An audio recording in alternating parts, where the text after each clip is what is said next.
This airport, like all big city airports, is a busy place, with planes coming and going day and night. Planes with propellers, and jet planes from all over the world fly in and out of New York's International Airport. Right now, Jet Flight 801 is approaching the gate where passengers for San Francisco will board the plane. A huge moving corridor swings into place.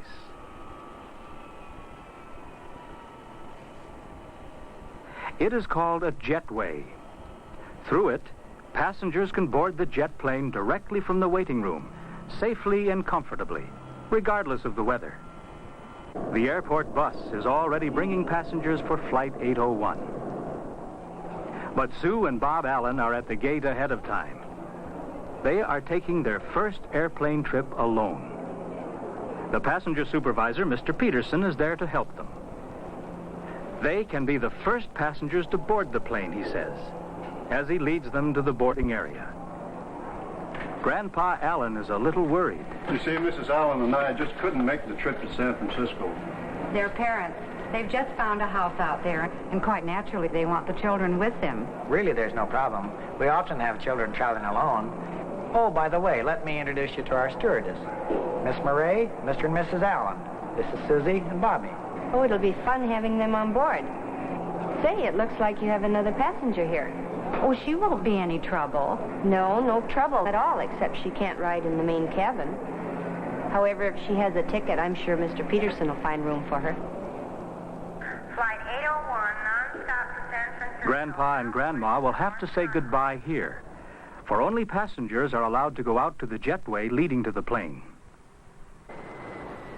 There's Mr. Peterson, just putting Skippy into a box, specially made for dogs and cats that travel by plane.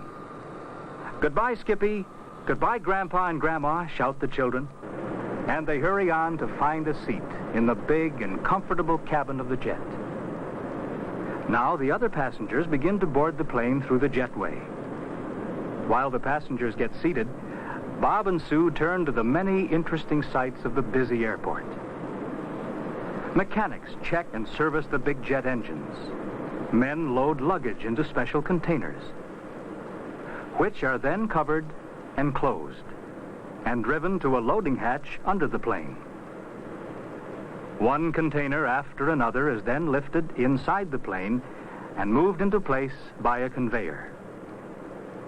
Other men load the mail into the plane and food for the passengers. Through the window, Sue can see the traffic control tower. It is higher than the other buildings, so traffic officers can see the planes coming and going. Their job is to direct traffic at the airport. Flight 801, use runway 21 left. Advise when ready to taxi. Captain Mills replies, Idlewild Ground Control, Flight 801, ready to taxi. Now the plane is ready to leave. Before takeoff, Miss Murray helps Bob and Sue fasten their seatbelts. Seatbelts make takeoffs and landings safer for the passengers. Just before takeoff, the pilot gets his final flight orders this way, and the dispatcher gives the all-clear salute, which means, go ahead. And off she goes from the loading ramp to the jet runway. Jets are so big that they need very long runways for takeoffs. And they fly so high that more air and oxygen must be added to the air in the cabin so that the passengers will be able to breathe comfortably. Before takeoff, the hostesses explain the use of supplementary oxygen equipment. Miss Murray points to the backs of the seats where oxygen masks are kept. She shows how to use the masks in case the air in the cabin should drop below normal pressure. Place the mask over your nose and mouth and adjust the headband. Breathe normally and continue to wear your mask.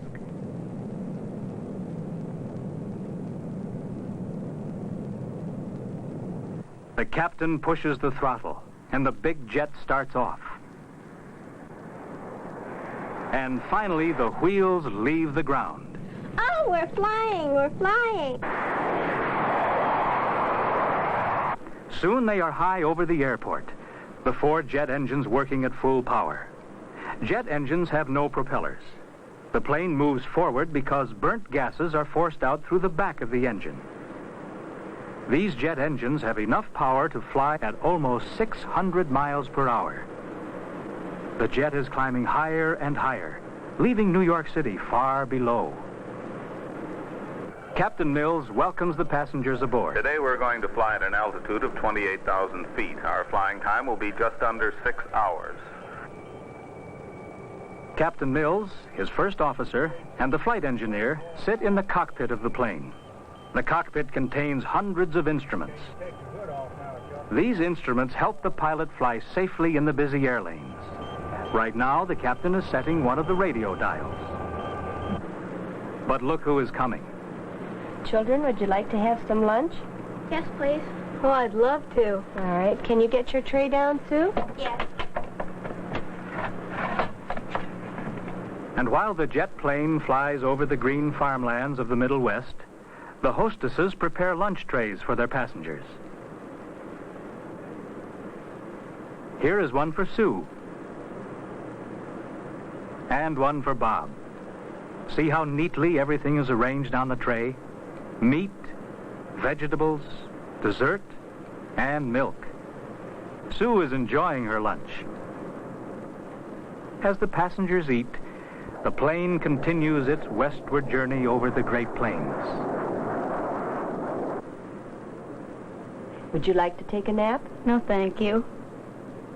Airplane seats are comfortable. You can push the backrest down and curl up. Many passengers like to take naps. But Bob and Sue have too much to see. Susan, would you like a junior stewardess pin? Oh, yes, thank you. And how would you like to be a junior pilot? Oh, I'd love to. Now Sue and Bob are glad they didn't take a nap. Look now, we're flying over Denver.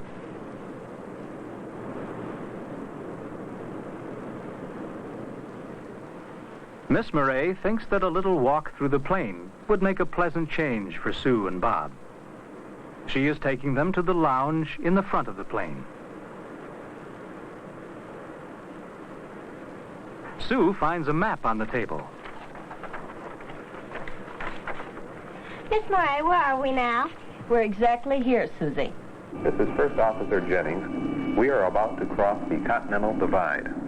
The Continental Divide is a ridge of high mountains separating rivers flowing to the east from those flowing to the west. Sue wonders how the pilot can fly or find the airport in cloudy weather. Miss Murray tells her about the special instruments that guide the plane at night and in bad weather. Radio signals direct the plane on its way and to the landing field, almost as if it were gliding along a highway. The captain calls the San Francisco Center. Over Lake Tahoe at 28,000. Flight 801 cleared to Oakland Omni. Cross Sacramento at 11,000 or above.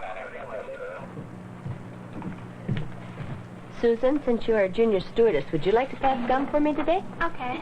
What about me? Oh, I have a box for you, too. There's one for you. And this one for you, Susan.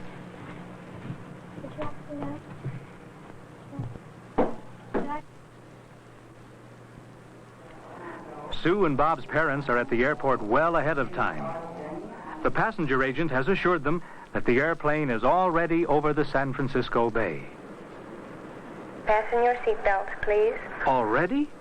Sue and Bob are surprised. Wasn't this a quick flight? Below, they can see the city where their new home will be. Sue and Bob can scarcely wait to see their parents. And here is the airport. Slowly and carefully, their jet approaches the landing field. And soon the wheels touch the runway in San Francisco.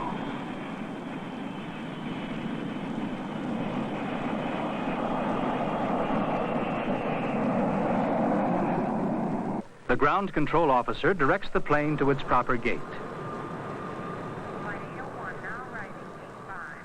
Goodbye, Susie and Bob. You've been wonderful passengers. Out go Bob and Sue, running to meet their parents. And here comes Miss Murray with Skippy. Bob and Sue can't wait to tell their parents all about their first jet airplane trip. Now they understand better why people say, we live in a jet age.